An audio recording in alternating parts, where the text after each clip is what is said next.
দেখতে একদম গরুর মতো, কিন্তু আসলে এটা গরু নয়। এটাই ভারতের সবচেয়ে বড় অ্যান্টিলোপ, নীলগাই।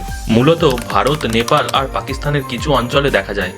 খোলা জঙ্গল, শুকনো মাঠ আর ঝোপঝাড় এলাকায় এরা থাকতে বেশি পছন্দ করে। পুরুষ নীলগাইয়ের গায়ের রং হালকা নীলচে ধূসর হয়, আর স্ত্রী নীলগাইয়ের সাধারণত বাদামি বর্ণের হয়। এই নীলচে রং থেকেই এসেছে নীলগাই নামটা।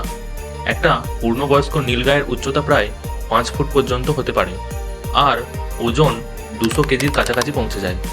দেখতে শান্ত হলেও এরা অবিশ্বাস্য দ্রুত দৌড়াতে পারে।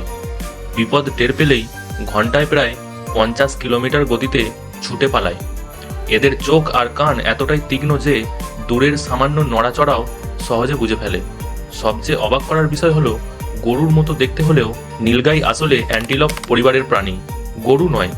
ভারতের অনেক জায়গায় মানুষ এদের পবিত্র বলেও মনে করে।